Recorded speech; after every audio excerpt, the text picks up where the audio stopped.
예, 이 생명이 뭐라고 생각하십니까? 이 생물학적으로는 살아서 숨쉬고 활동하는 힘, 에너지, 이게 생명이다. 그래서 그 힘이 사라지고 나면은 이제 더 이상 숨도 못 쉬고 심장 박동도 멈추고 뇌 작용도 다 끝나버리고 그게 죽음이다.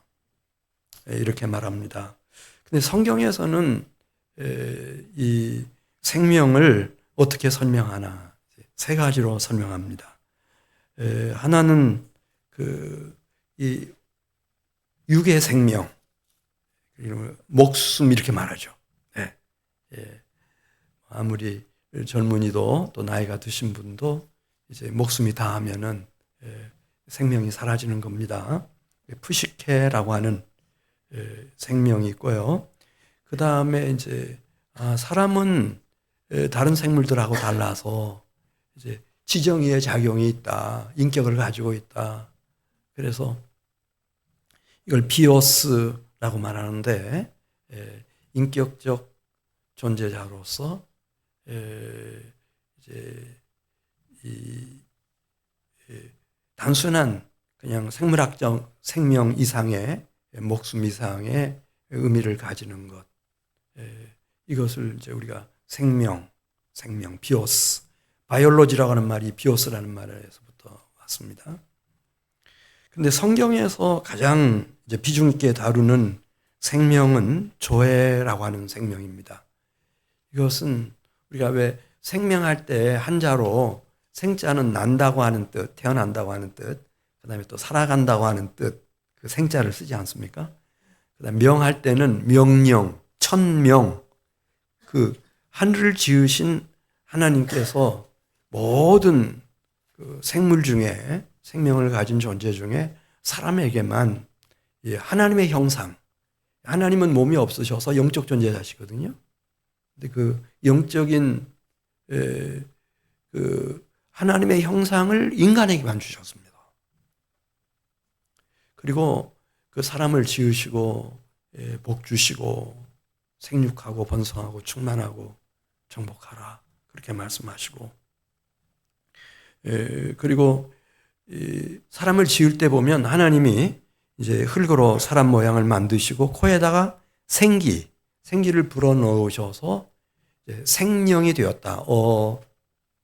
living soul. 영혼이라는 거예요. 영혼인데 그냥 허공중을 떠다니는 영혼이 아니고 실제로 존재하는 몸, 살아있는 몸 속에 이렇게 존재하는 그런 생명. 그래서 생명. 하나님과의 관계 속에서 하나님의 형상을 가지고 있고 하나님의 축복을 받고 그리고 이 형상대로 지음받은 아담과 하와를 위해서는 하나님이 특별한 공간을 마련해요. 이 지구 중에서도 에덴 동산이라고 하는 동산을 마련하고 거기에다가 이제 과수들을 많이 자라게 하셨는데 선악을 알게 하는 나무도 있지만은 무슨 나무가 있었는가? 생명나무라는 나무를 주님이 거기 두셨고 그 창세기 3장에 보면 그 생명나무를 먹으면은 영생한다고 그랬어요. 영생. 그런 존재. 그래서 하나님과의 관계 속에서 내가 이 세상에 태어났고 지금까지 살아왔고 하나님이 가지고 계시는 그 부활에 대한 비전, 그게 다 들어있어요. 하나님의 형상을 가진 존재이기 때문에 또 생명나무의 열매를 먹고 영원히 살아갈 아주 특별한 존재이기 때문에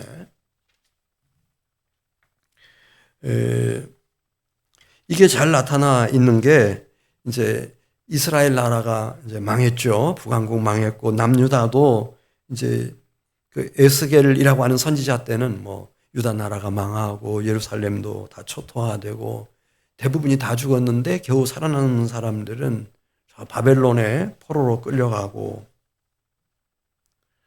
그런데 그 시점에서 더 이상은 희망이 보이지 않고 완전한 멸절과 절망을 당한 그 칠흑 같은 흑암 속에서 에스겔 선지자에게 주님이 말씀하십니다. 너 내가 하는 이 명령을 대언을 하라. 그러면 그 과정이 그렇습니다. 그 처음에 사람을 만들 때처럼 생기가 들어간다는 거예요.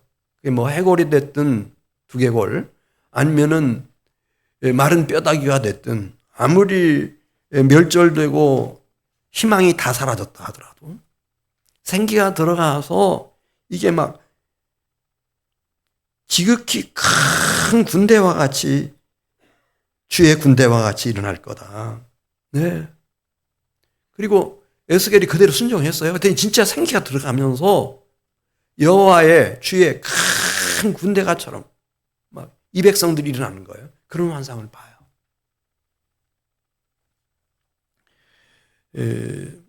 그리고 뭐 성경 여기저기에 제가 뭐 시간 관계상 다 그걸 인용할 수는 없지만은 예를 들면 뭐 에녹이라는 사람이 있었는데 이 땅에 태어난 지 65세, 65년 동안 살고 난 이후에 회심을 했다. 이게 아니구나. 그래서 여호와 하나님을 경외했고 하나님과 온전히 동행하는 삶을 300년 살았는데 그래서 365세 되던 해에 여호와 하나님이 이 에녹을 데려가셨다는 거예요. 죽음을 당하기 전에 데려가셨다는 거예요. 그래서 이 세상에 더 이상은 있지 않았다. 그런 말씀도 나오고 또 열왕기하 2장 같은 곳에 보면은 엘리야라고 하는 선지자가 있는데 그 선지자는 불수레와 불말들을 타고 회리바람과 함께 하늘로 승천을 해요. 승천을 해요. 근데 그 기운이 엘리야 선지자가 일찍부터 막 그걸 느꼈던 것 같아요. 그러니까 죽음, 사망을 돌파하는 어떤 굉장한 힘이 작용하고 있다는 것을 그가 느꼈어요. 근데 이 사르밧 과부가 하나님을 경외했고 이렇게 주의 종이라고 해서 얼마나 지극정성을 다해서 엘리야를 공개하고 잘 그 3년 반의 흉년 속에서 뭐 친가족 이상으로 이렇게 잘 섬기니까 위에서 늘 기도하고 그런 사이였는데 그 사르밧 과부의 아들이 죽어버렸어요. 근데 엘리야의 마음속에 그런 생각이 막 드러나는 거예요. 하나님은 살리실 수 있을 것 같아. 누구를? 사르밧 과부의 죽은 아들을 살려낼 수 있을 것 같아. 그 하나님 앞에 기도했는데 진짜 살아나 버렸어요. 아니 지금 구약시대 얘기하는 거거든요. 그의 제자가 엘리사라고 하는 제자가 있었어요. 근데 뭐 엘리사도 갑절의 영감을 구했거든요. 엘리야 선생님보다 갑절의 영감 달라고 하고 그다음에 요단강 건너서 엘리야가 불말과 불병거를 타고 회리바람과 함께 승천할 때 그 현장에 딱 한 사람이 있었는데 엘리사가 있었어요. 그걸 봤어요. 그러니까 이 엘리사 속에도 막 크게 하나님은 능력이 많다 적다. 능력이 많으신 분이시고 죽음과 사망을 이기는 능력을 가지신 분이시다. 그래서 역시 정말 하나님 경외하고 아름답게 잘 수종되는 수냄 여인이 있었는데 그 아들이 죽었거든요. 그런데 마음속에 막 밀려드는 확신이 있어요. 하나님은 살리실 수 있다 없다? 살리실 수 있을 것 같아요. 그래서 하나님 앞에 막 그 시신 위에 엎드려 가지고 차라리 제 생명을 거두어 가신다 할지라도 이 수냄 여인의 이 사랑하는 자식은 주님이 살려주셔야 됩니다. 기도했는데 살아나 버렸어요. 할렐루야. 로마서 1장 19절 가서 보겠어요. 로마서 1장 19절 말씀 보면 하나님의 이 부활에 대한 비전, 하나님의 이 밑그림 말이에요. 이 밑그림을 하나님이 투영시키셨대요. 하나님의 형상대로 지음받은 사람들 속에도 그런 밑그림을 하나님이 주셔서 우리가 말은 안 해서 그렇지 그런 바램은 다 있다는 거죠. 어린아이부터 뭐 증조 할머니, 증조 할아버지까지 우리 중에 고조 할머니, 고조 할아버지가 계신지 우리 이삼분 권사님은 고조 그런 손자가 있나요? 아직 없습니까? 아직 없으신가 본데. 예. 거기 뭐 어린 아이부터 시작해서 어른들까지 야, 나 죽지 않고 계속 살았으면 좋겠다. 영원히 살았으면 좋겠다. 그런 바람이 로마서 1장 19절 보면 이는 하나님을 알만한 것이 그들 속에 보임이라 하나님께서 이를 그들에게 보이셨느니라. 속에다가 다. 그래서 죽고 싶어하는 사람 한 사람도 없고 다 살고 싶고 오래오래 그냥 살고 싶어하는 그런 바람 다 있다는 거예요. 영생에 대한 소망이죠. 정확하게 말하면은. 또 창세로부터 그분의 보이지 아니하는 것들 곧 그의 영원하신 능력과 신성을 하나님이 지으신 이 자연세계 속에 만물 속에 하나님이 다 새겨놓으셨다는 거예요. 핑계할 수 없도록 저 왜 이렇게 살았나 어리석게 살았나 이렇게 어두움의 자식으로 불의의 병기로 전락됐나 나 몰라서 그랬습니다. 부활이 있다는 걸 몰라서 그렇습니다. 그렇게 핑계할 수 없도록 하나님이 대자연 속에 다 기록해 놓으셔서 이 새봄이 이렇게 오니까 시커멓게 말라 죽은 줄 알았던 가지에서 새싹이 피어나고 그냥 벚꽃이 피고 막 온갖 꽃이 피어나서 막 향기가 뭐 얼마나 대단한지 새 생명이 이렇게 피어나는 거다. 그걸 다 말씀하고 계신다는데. 항상 말씀해 오신다는 거예요. 창세 때부터 지금까지. 핑계할 수 없도록. 하나님 마음속에 부활에 대한 비전 갖고 계시다. 그걸 투영시켰다는 거예요. 사람들의 양심 속에 깊은 마음 깊은 곳에다가 그리고 그분이 지으신 이 대자연의 세계 속에 겨울도 오지만은 이렇게 봄도 오고 꽃도 피고 할렐루야 산천초목이 이렇게 새 생명으로 살아나고 이렇게 하셨다는 거예요. 그래 오늘 요한복음 11장 23절 보면은 예수께서 마르다에게 말씀하세요. 내 오라비가 다시 살아나리라. 그랬더니 마르다가 뭐라고 말해요? 24절에 아주 그냥 공식적인 대답. 이 미래적 희망으로서의 이 이제 부활이라고 말하는데 뭐 누구든지 그건 믿죠. 언젠가 이제 주님 다시 오시면은 그때 살아나겠죠. 이렇게. 그래서 24절 보면 마르다가 이르되 마지막 날 부활 때에 다시 살아날 줄을 아나이다. 우리 중에도 그런 부활관을 가진 분들이 많이 계실 거예요. 근데 시편 16편에 보면 예수님 오시기 1000년 전에 살았던 인물이에요. 하나님의 사람 다윗이에요. 다윗은 이 부활의 비전을 품고 있었어요. 그래서 시편 16편 8절부터 있는 말씀을 보면은 거기 그렇게 썼어요. 이게 이제 첫 번째는 다윗 얘기인 것이 분명하고 다윗의 시니까. 그러나 이것을 사도행전 2장에서 베드로는 다윗이 앞으로 오실 부활의 주님을 바라보면서 쓴 시라고 그렇게 오순절 설교에서 설명했고 그 설교를 듣고 얼마나 많은 사람들이 회개하고 부활의 주님께로 돌아왔는지 거기에 그렇게 되어 있습니다. 다윗이 미리 본고로 그리스도의 부활을 말하되 음부 무덤에 그 몸이 버려지지 않겠고 그분의 육신이 썩음을 당하지 아니하시리라. 그렇게 다윗이 예언한 것처럼 예수님을 하나님이 살리셔서 부활의 주님이 되게 하셨다. 이렇게 이제 오순절 날 베드로가 설교를 했습니다.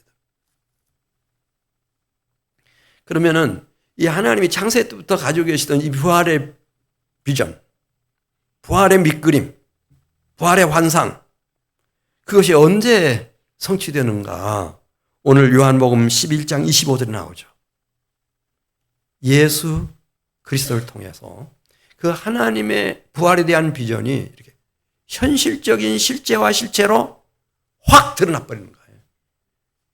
이 사건을 이렇게 썼어요. 우리 요한복음 11장 25절. 예수께서 이르시되 나는 부활이요 생명이니 나를 믿는 자는 죽어도 살겠고. 그러니까 예수님 오셔서 우리가 예수님이 이제 십자가에서 돌아가시잖아요. 그 이전과 이후로 나눌 수 있는데 그 이전의 모든 메시지, 모든 가르침, 모든 설교의 가장 핵심적 주제는 부활이었습니다. 당신 죽을 것과 부활할 것에 대해서 틈만 나면 말씀하셨어요. 마태복음 26장 31절에서도 이제 전날 밤에까지 계속 말씀하시는데 오늘 밤에 너희가 다 나를 버리리라. 그러나 내가 살아난 후에 너희보다 먼저 갈릴리로 갈 것이다. 갈릴리 하면은 제자들이 떠올리는 곳이 있어요.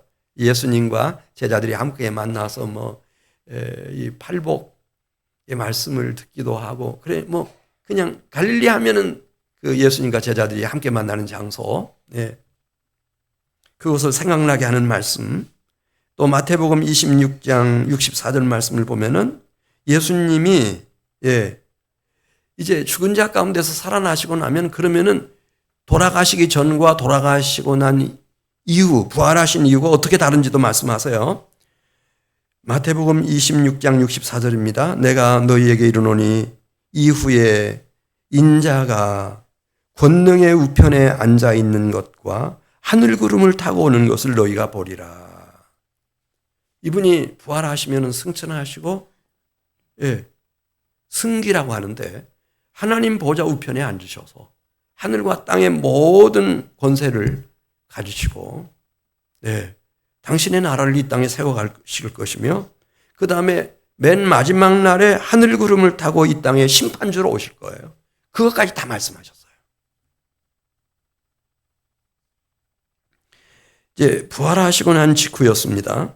막달라 마리아가 예수님의 무덤을 찾아갔다가 빈 무덤을 발견했고 거기 그 자리를 떠나지 못하고 서성대면서 울면서 예수님의 시신을 찾고 있었을 때 부활의 주님이 이 막달라 마리아에게 나타나셔서 말씀하십니다. 너는 내 형제들에게 지금 가서 내가 내 아버지 곧 너희 아버지 내 하나님 너희 하나님께로 올라간다고 해라. 그리고 또 다른 여자들과 함께 있었을 때도 천사도 나타나서 그걸 부탁했고 예수님도 부탁한 바 있어요. 이 주님의 제자, 주님의 형제들에게 가가지고 너희보다 먼저 주님 갈릴리 가셔서 너희들을 기다리실 테니까 그 갈릴리로 가라. 그곳에서 부활의 주님을 만나라. 이 초대교회는요, 모든 가르침과 모든 설교, 모든 메시지의 가장 중요한 주제가 부활이었습니다. 예를 들면 이제 가룟 유다가 이제 그 자살을 했고 그 12제자 중에 한 자리가 비게 됐을 때 마띠아를 선출하게 될 때도 왜 우리가 마띠아를 이렇게 선출해서 12제자를 세워야 되는지 설명합니다. 예수께서 부활하심을 증언하기 위해서 이렇게 분명히 했어요. 우리는 왜 한민교회 재직이 됐는지, 내가 이 한민교회 사역자가 됐는지, 담임 목사가 됐는지, 이게 흐리멍텅하면 안 돼요. 부활. 예수께서 부활하심을 증언하는 거예요. 이거 잃어버리면 교회는 끝나는 거예요. 사도행전 4장 33절에도 사도들이 한 일이 뭐예요? 주 예수의 부활을 증언했다는 거예요. 그래서 그 말씀을 듣는 사람마다 다 은혜를 받아요.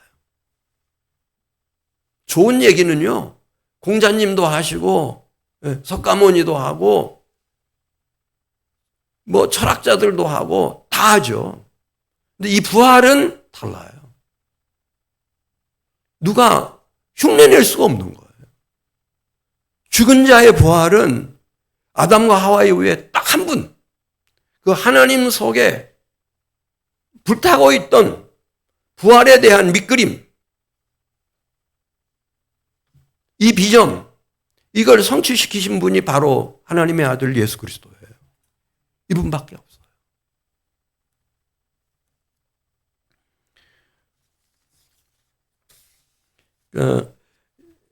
이 예수님이 살아났다는 걸 가장 듣기 싫어했던 사람 중에 하나가 이제 박해자 사울이었거든요.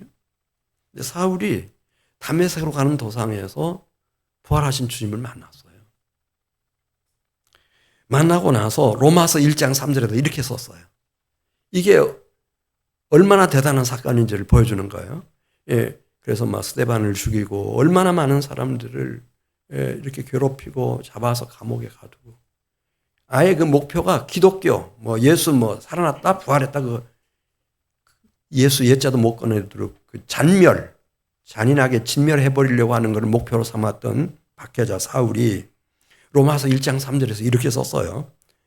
부활하신 주님을 만나고 나서 하나님의 아들에 관하여 말하면 육신으로는 다윗의 혈통에서 나셨고 성결의 영으로는 죽은 자 가운데서 부활하셨다. 이 성결의 영을 홀리 스피릿, 성령이라고 말해요. 성령으로 죽은 자 가운데서 부활하셨는데, 계속 보겠어요. 제가 문맥을 살려서 번역하겠어요.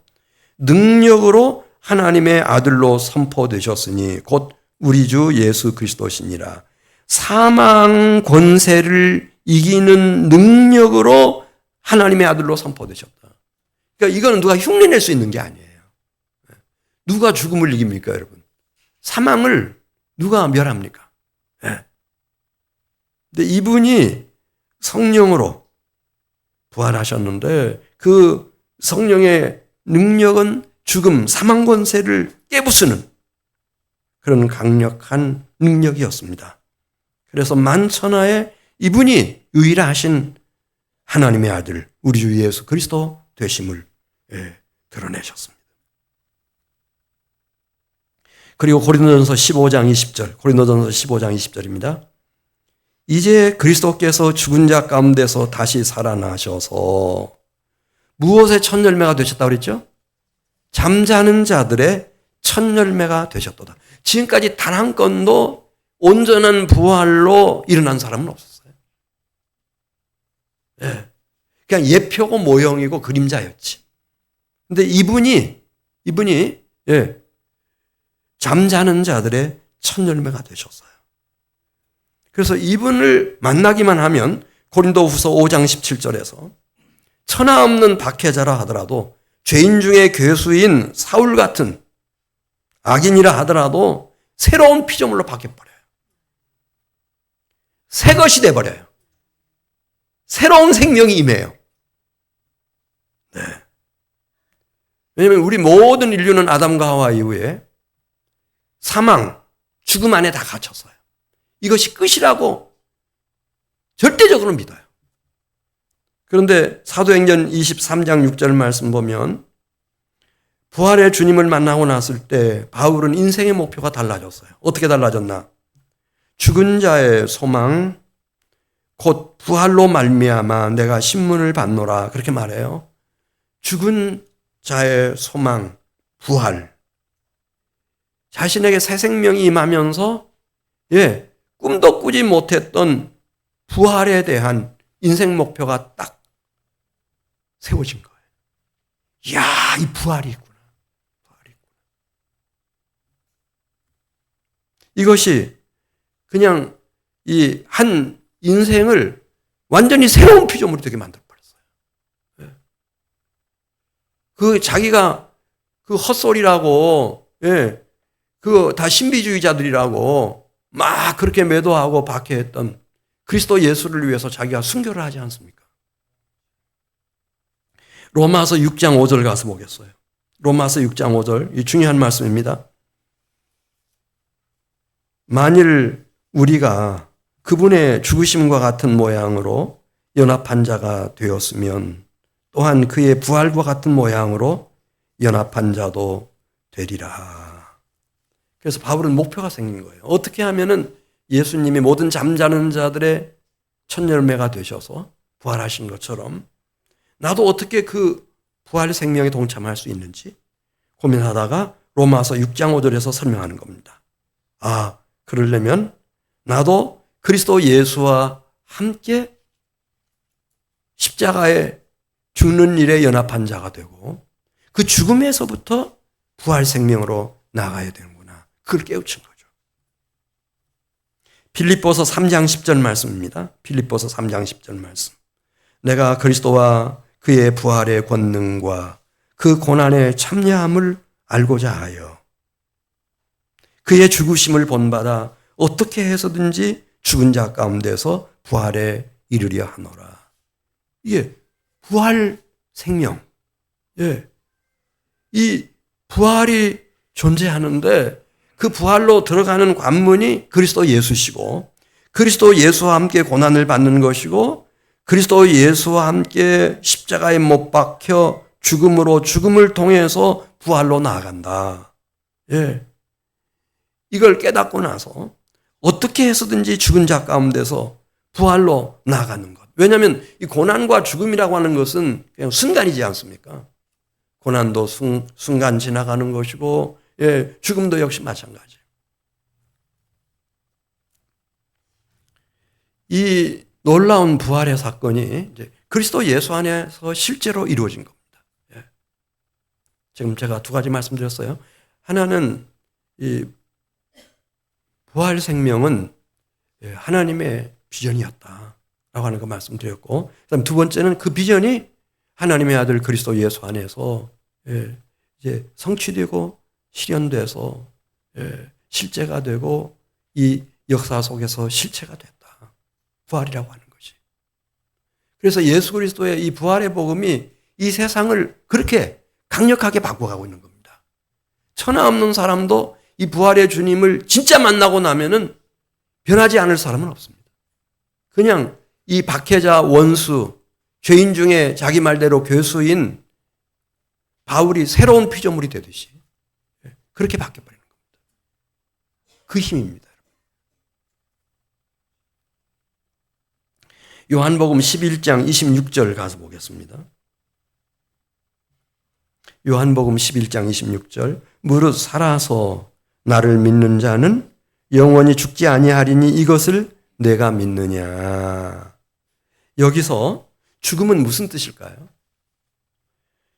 무릇 살아서 나를 믿는 자는 영원히 죽지 아니하리라. 이것을 내가 믿느냐. 죽음이 뭐예요? 이 죽음은 여호와 하나님과의 영원한 분리를 말하는 거예요. 생물학적인 죽음, 그걸 말하는 게 아니고, 제가 말씀드렸잖아요. 이 부활 생명이라고 하는 것은 이 성경이 말하고 있는 생명이라고 하는 것은 하나님과의 관계거든요. 그 관계에서부터 영원히 분리돼 버리는 거. 이게 죽음입니다. 그 다음에 둘째 사망 이렇게 말하는데 지금 여기 요한복음 11장 26절에서 예수님 말씀하시는 죽음은 영원히 불러 타오르는 지옥불에 던져지는 거예요. 이걸 죽음이라고 해요. 살아서 나를 믿는 자는 영원히 죽지 아니하리니 이것을 내가 믿느냐. 자, 그럼 산다고 하는 것은 무슨 뜻이에요? 살아있다. 이게 무슨 뜻일까요? 마태복음 22장 31절에 나와요. 하나님과 분리되어 있는 사람이 아니고 하나님과 친밀한 관계가 유지되고 있는 사람이에요. 그리고 둘째 사망, 불과 유황으로 영원토록 타오르는 지옥의 권세가 해할 수 없는 사람을 살아있는 사람이라고 말해요. 자, 마태복음 22장 31절 보겠어요. 마태복음 22장 31절. 죽은 자의 부활을 논할진대 하나님이 너희에게 말씀하신 바 나는 아브라함의 하나님이요 이삭의 하나님이요 야곱의 하나님이라 하신 것을 읽어보지 못하였느냐. 그러면서 중요한 말씀 예수님이 하시네요. 하나님은 죽은 자의 하나님이 아니요 누구의 하나님이시라고 했죠? 살아있는 자의 하나님. 이제 이해할 수 있어요? 그럼 누가 살아있나? 하나님과 친밀한 관계 속에 지금 있는 사람이에요. 영원한 지옥의 불이 해칠 수 없는 사람이에요. 아브라함, 이삭, 야곱 같은 사람들이에요. 이게 살아있는 사람들이에요. 이 사람은 지금부터 몇천 년 전 사람이에요? 아브라함 같으면 지금부터 4,000년 전 사람인데 살아있나? 우리 생각에는 퀘스천 마크. 근데 주님은 말씀하시는 거예요. 살아있다는 거예요. 자, 베드로전서 1장 3절 가서 보면 베드로 사도도 살아있는 사람들은 이 세 가지 축복이 주어지는데 그 세 가지 축복이 뭘까요? 살아있는 사람들은 이 땅에서 이미 세 가지 축복이 주어져요. 베드로전서 1장 3절 보겠습니다. 제가 문맥을 살려서 좀 읽어 내려갈 테니까 좀 이해하시기 바라고. 우리 주 예수 그리스도의 아버지 하나님을 찬송하리로다. 그의 많으신 긍휼대로 예수 그리스도를 죽은 자 가운데에서 부활하게 하심으로 말미암아 첫째 우리를 거듭나게 하사. 무엇으로 거듭나게 하셨나? 새 생명으로. 물론 성령으로. 그래서 우리에게 새 생명, 거듭난 새 생명을 가진 자 되게 하시고 우리를 거듭나게 하사 산소망이 있게 하시며, 여기 산소망이 부활의 산소망입니다. 부활의 산소망 있게 하시며, 그리고 썩지 않고 더럽지 않고 쇠하지 아니하는 유업, 하나님 나라의 영원히 영광스러운 기업을 얻게 하시나니 곧 너희를 위하여 하늘에 간직하신 것이라. 이걸 야고보서는 1장 17절에서 온갖 좋은 은사와 온전한 선물이 다 위로부터 빛들의 아버지께로부터 막 내려온다고 그랬어요. 이렇게 햇살처럼 막 내려와요. 이 세 가지. 그러니까 이 부활의 주님을 만나서 새 생명을 얻고, 첫 번째. 두 번째는 이런 사람들에게는 부활 생명이 보장되고, 그 부활 생명으로 나아가기까지 필요한 모든 자원을 주님께서 기업으로 유업으로 온갖 좋은 은사와 온전한 선물들을 다 주시고, 마침내는 새 하늘, 새 땅, 거룩한 성, 새 예루살렘 성까지. 아버지께서 가장 친절하시고 사랑하시는 아버지가 되시고, 생명수 강, 생명나무 열매 뭐 아낌없이 다 주시는 거예요. 다 주셔. 이것을 요한계시록 20장 5절에서 이렇게 표현했어요. 좀 이게 난해한 구절인데 잘 들으시기 바라요. 그래서 뭐 단 몇 분이라도 이걸 깨닫는 분이 계시다면 축복이죠. 자, 요한계시록 20장 5절에 보면은 부활에 첫째 부활이 있다, 이렇게 말씀했어요. 이 첫째 부활이 뭘까? 요한계시록 20장 5절, 이는 첫째 부활이라. 이 첫째 부활에 참여하는 자들은 복이 있고 거룩하도다. 왜냐하면 둘째 사망이 그들을 다스리는 권세가 사라지고 도리어 그들이 하나님과 그리스도의 제사장이 되어 천년 동안, 이게 우리 천년왕국이라고 하는데 이건 천년왕국 하늘에서 일어나는 게 아니고 땅에서, 이 지상에서 일어나는 거예요. 그리스도와 더불어 왕노릇하리라. 이것을 무천년주의자들은 이 첫째 부활을 영적 부활로 해석을 했어요. 영적 부활. 이 땅에 태어나서 아담과 하와 때부터 99.99%가 다 사망, 죽음이 끝이라고 굳게 믿어요. 이 신념을 깰 사람이 없어요. 네, 잠자는 자들의 첫 열매가 되신 그리스도 예수께서 이 죽음과 사망의 권세를 부수시고 부활하셨어요. 이 부활의 주님을 만난 사람들은 자기 속에 부활의 주님이신 그리스도 예수를 통해서 새 생명이 선물로 주어지는 것을 경험하는 거예요. 이걸 첫째 부활이라 그래요. 첫째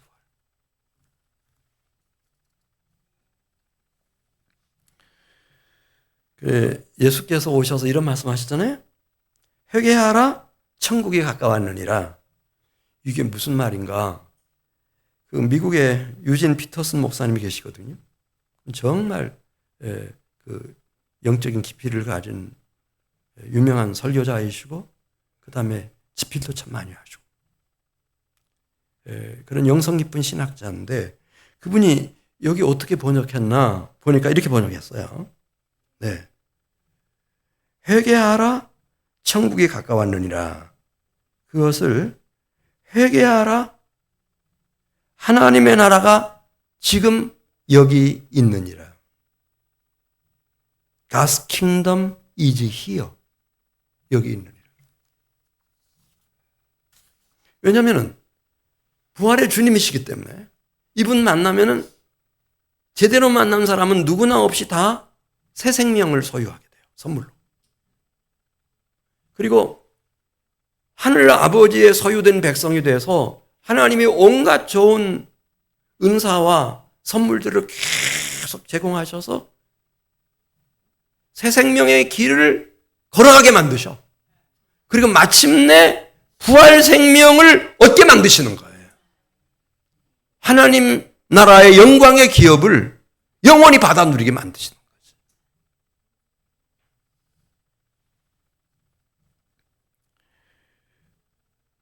그래 예수님도 이제 그런 말씀 하셨잖아요. 내가 온 것은 도둑이 온 것하고 다르다. 옛뱀 사탄 마귀들이 온 것하고 달라서 생명을 얻게 하도록 하기 위해서 왔다. 예. 더 풍성한 삶을 살아가도록. 여러분 죽음이라고 하는 것을 그러면 어떻게 예수님은 이해하고 받아들이셨는지 우리가 생각하는 죽음 있잖아요. 생물학적인 죽음. 예. 그래서 이제 더 이상은 숨도 못 쉬겠고 폐가 멈춰버렸어.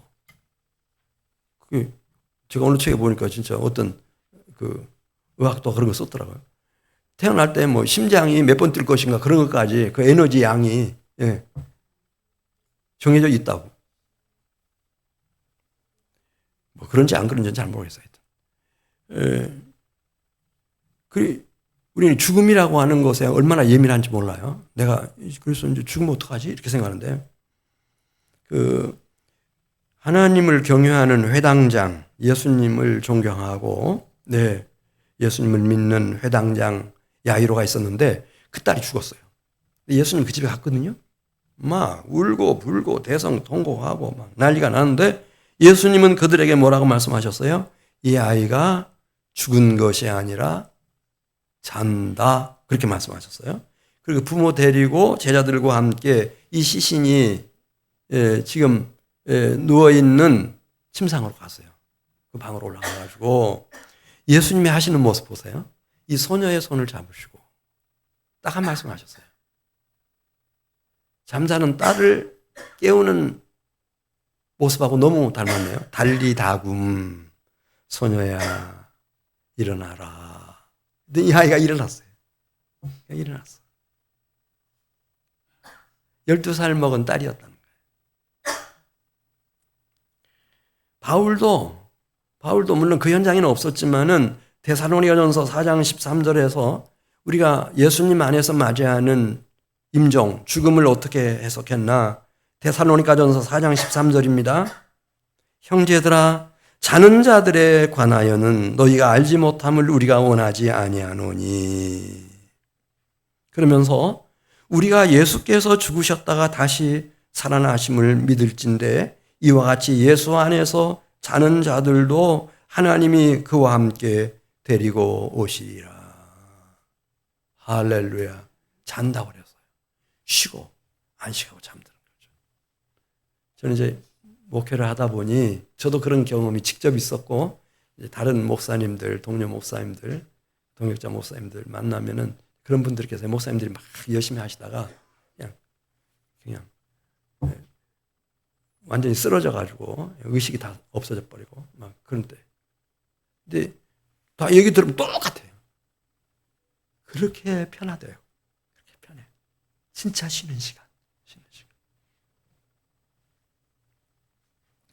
막달라 마리아와 마르다 오라버니 나사로가 죽었을 때도 예수님은 자기 제자들에게 뭐라고 말씀하시죠? 우리 친구 나사로가 잠들었도다. 깨우러 가자. 이렇게 말씀하셨어요.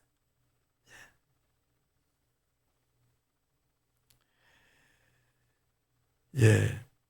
그래 예수님이 이제 베다니 가셔가지고 그 무덤 앞에 서셔서 이제 돌 굴려 내놓고는 그 무덤 속에 있는 나사로를 불러내시잖아요. 그때 어떤 일이 일어났어요? 요한복음 11장 43절 보면, 예, 하나님 앞에 예수님 기도드리는 내용 보면 감사의 기도를 막 드려요. 하나님, 그러니까 좀 우리 상식으로는 이해가 잘 안 되는 얘기지만은 나사로 지금 무덤 속에 있게 해주셔서 감사하다. 예, 지금 마르다가 막 자기 오라버니 시신이 지금 막 썩어가는 그 역겨운 시체 썩는 냄새 난다고 막 저렇게 하지만은 하나님, 예, 지금 이렇게 해주셔서 감사하다. 그러면서, 예, 왜냐면 주님의 영광을 위해서 이렇게 하시니까. 예, 그리스도 안에서 새 생명, 이 나사로처럼 새 생명을 가진 사람들은 죽음이, 네, 죽음이 아니죠. 불러냈어요. 튕기쳐 나오듯이 나왔죠. 딱 서 있으니까 풀어놓아 다니게 해라. 수위 다 풀어내고 여기 앞면 가렸던 거 다 풀어주고. 네. 그리고 얼마나 영광을 받으셨는지. 뭐 예루살렘뿐만 아니라 유대 전역에서 그 소문을 들은 사람들이 막 요즘 같은 관광버스 타고 막 몰려오겠죠. 예. 누구 보고 싶어서 예수님 보고 나사로 보고 그 나사렛 때문에 예수님 부활의 주 예수님을 믿는 사람이 많았다는 거예요. 예.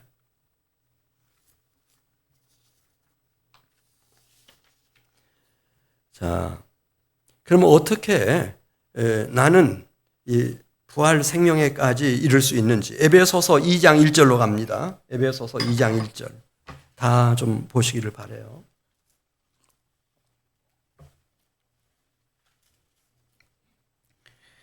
에베소서 2장 1절입니다. 그는 부활이요 생명이신 그리스도 예수를 말합니다. 그분은 허물과 죄로 죽었던 너희를 살리셨도다. 새 생명으로 살리셨도다. 그런 뜻이에요. 이게 지금 동사 시제가 참 중요하거든요. 예. 이게 이미 완료된 것을 강조하기 위해서 과거형을 썼어요. 새 생명으로 살리셨도다. 만일 이 부활의 주님을 만나지 못했다면 어떻게 되나? 100%입니다. 100%. 에베소서 2장 2절부터 3절까지 있는 말씀 보면 우리는 너나 없이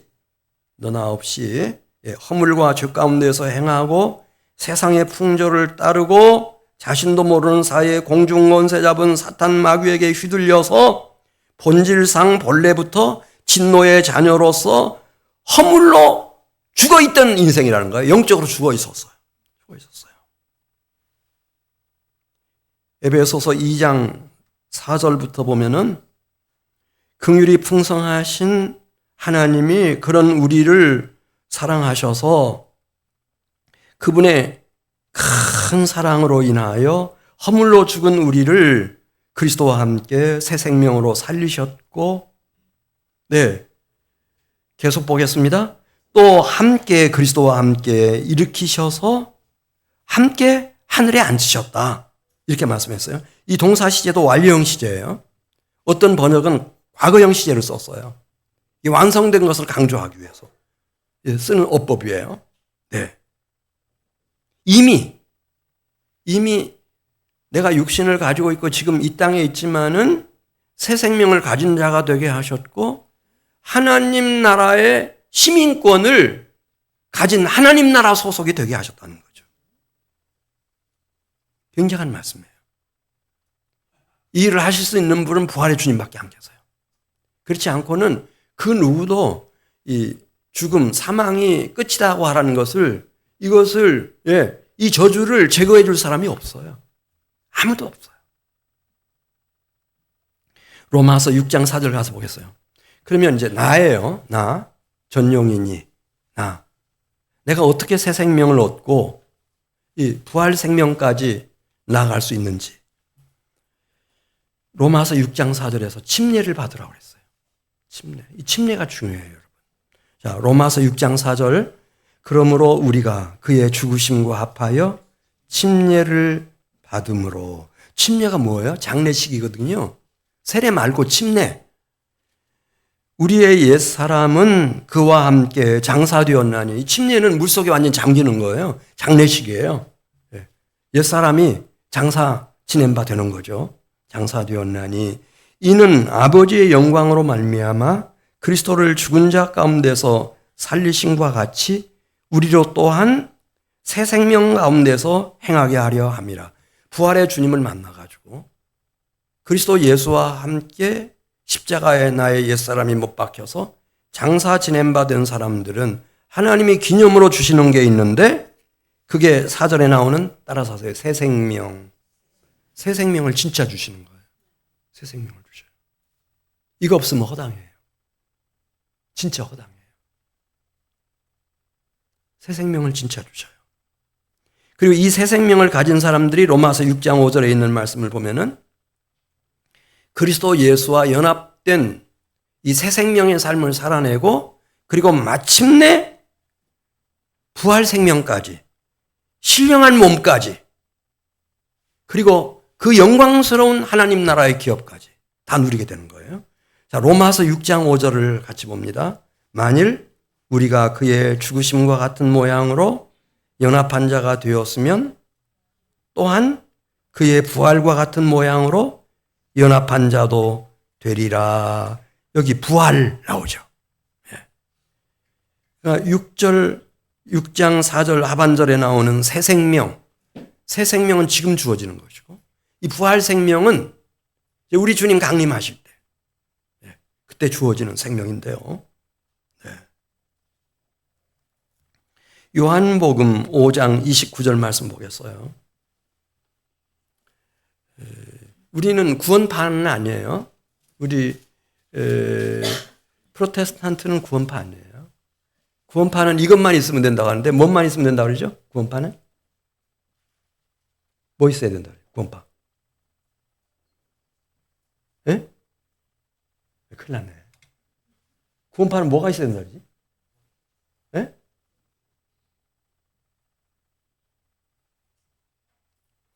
참 큰일 났어요. 아무도 없어요? 이 충청도 분들은 절대 아는 척을 안 하세요. 다 아시죠? 자, 믿음만 있으면 된다고 그래요. 믿음만 있으면. 이 구원파예요. 그런데 요한복음 5장 29절 보겠어요. 예수님 하신 말씀이거든요. 제가 문맥을 좀 살려서 번역하면은 이런 뜻이에요. 새 생명으로 선한 일을 행한 자는 무슨 부활로 들어간다고 그랬죠? 생명의 부활로. 새 생명으로 선한 일을 행한 자는 생명의 부활로. 악한 일을 행한 자는 무슨 부활로? 둘째 사망, 심판의 부활로 나아간다. 이렇게 말씀했어요. 여러분, 삶은 필요 없죠? 깊이 생각하세요. 네. 여기 선한 일을 행한 자여야 된다 그랬어요. 그리고 악한 일을 행한 자는 심판의 부활이고, 선한 일을 행한 자는 생명의 부활로 간다고 했어요. 네. 제가 이제 나이가 들어가면서 이제 우리 동역자들, 동기들, 선후배들 쫙 보고, 뭐 저희 형제들도 다 보고 이렇게 하면은 우리 교우들도 이 말이 맞아요. 심은 대로 거둔다고 하는 게 맞아요. 네. 고린도전서 15장 41절 보겠어요. 의인의 부활도요, 그 영광이 다르다는데요.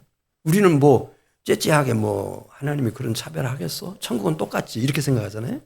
근데 그게 아니고 고린도전서 15장 41절 말씀을 보면은 해의 영광이 다르고 달의 영광이 다르고 별의 영광이 다른데 별과 별들의 영광이 다 다르대요. 하느님 나라에서의 이 부활, 신령한 몸에 그 영광도 다 달라서 보겠어요? 그 차이가 어떻게 일어나는가? 무엇을 심었느냐에 따라서 결정이 된다는 거예요. 자, 해의 영광이 다르고 달의 영광이 다르며 별의 영광도 다른데 별과 별의 영광이 다르도다. 죽은 자의 부활, 부활의 영광도 그와 같으니 썩을 것으로 심고 썩지 아니할 것으로 다시 살아나며 욕된 것으로 심고 영광스러운 것으로 다시 살아나며 약한 것으로 심고 강한 것으로 다시 살아나며 육의 몸으로 심고 신령한 몸으로 다시 살아나는 이거 제일 반복해서 강조되는 단어가 키워드가 뭔지 아세요? 심는다는 거예요. 심어야 된다는 거예요. 하나님이 나에게 시간을 주셨을 때, 아직까지 에너지를 주셨을 때, 여러 가지 은혜를 주셨을 때, 그걸 가지고 내 자신의 신령한 몸을 위하여 소중한 내 가정을 구원으로 세워가기 위하여 주님께서 피로 갖추시고 사신 교회를 위하여 내 사랑하는 조국, 내 민족, 인류 사회의 구원을 위하여 심어야 된다는 거예요. 심어야 거두는 거예요. 심어야 거두어. 이거 말하고 싶어요. 그냥 시간만 간다고 어떻게 되는 게 아니고 실제로 땀으로 눈물로 희생으로 심어야 돼요. 심어야 돼요. 우리 선배들은 그렇게 해봤어요. 교회를 개척하기 위하여. 저 북한 땅에 복음 전하려고 지금도 거기 붙들려가지고 뭐 감옥에도 갇혀 있는 분들도 계시고 선교사님들 중에 죽임 당하신 분들도 계시고 열심히 심었어요. 우리 선배들은 진짜 열심히 심었어요. 시골에 그 뭐 학교 문턱도 안 가신 분들도 자기 밭 내놓고 밭대기 내놓고 자기들이 벽돌 찍어서 다 교회 짓고 시골 마을마다 다 그렇게 했어요. 다 그렇게 했어요. 우리 선배들은 다 그렇게 했어요. 그리고 오늘날 우리가 이렇게 평안한 자유로운 분위기 속에서 하나님 섬기게 됐어요. 하나만 말씀드리고 마치겠어요. 히브리서 11장에 보면은 이걸 제대로 예수님을 진짜 만나가지고 부활의 주님 만난 거죠. 새 생명을 얻어서 휙 지나가 버리는 인생길이지만은 이거를 허비하지 않고 허무하게 살지 않고 죽도록 충성하라 그리하면 생명의 면류관을 내게 주리라 그렇게 말씀하신 것처럼 정말 죽도록 충성했던 사람들 얘기가 히브리서 11장 35절 나와요. 히브리서 11장 35절 하반절. 또 어떤 이들은 더 좋은 부활을 얻고자 하여 심한 고문을 받되 구차히 풀려나기를 원하지 아니하였으며 또 어떤 이들은 조롱과 채찍질 뿐 아니라 결박과 옥에 갇히는 시련도 받았으며 돌로 치는 것과 뭐 이사야 선지자 같은 사람들은 톱으로 켜는 것과 칼로 죽임당하는 그런 고난을 다 극복하고 부활 생명으로 들어간 분들이 있어요. 왜냐하면 이 새 생명을 가지면은 죽음의 의미를 알아요. 이건 쉼과 안식으로 들어간다고 하는 걸 알아요. 그러니까 비겁하지 않았어요. 네. 그걸 다 감당하고 부활 생명으로 나아간 사람들이죠. 오늘 제가 세 가지 말씀드렸어요. 이 부활이라고 하는 것은 막 갑작스럽게 뻥 하고 터진 게 아니고 하나님이 이분은 영존하시는 분이니까 원래부터 하나님 속에 그려오셨던 하나님의 비전이다, 부활이. 그리고 두 번째, 그 하나님의 부활 비전을 완벽하게 성취하신 분이 드디어 이 땅에 이 세계 안의 역사 속에 오셨는데 그분이 부활의 주 예수 그리스도시다. 그리고 지금도 이 예수 그리스도를 진짜 만난 사람들은 그냥 새로운 피조물이 돼버려요. 인생 목표가 달라지니까. 이 세상이 전부인데 부활이라고 하는 목표를 딱 가지게 되기 때문에 그 영광을 보기 때문에 그냥 새 생명을 가지고 이 새 생명을 충실하게 성실하게 살아낸 사람들이 이제 그 부활의 몸, 신령한 몸을 입고 새 하늘, 새 땅, 거룩한 성, 새 예루살렘 성에서 하나님과 가장 친밀한 관계, 그리스도가 신랑이고 신부가 되는 관계 속에서 영생 복락을 누리면서 살아가는 겁니다. 우리 같이 기도드리겠습니다. 아버지 하나님,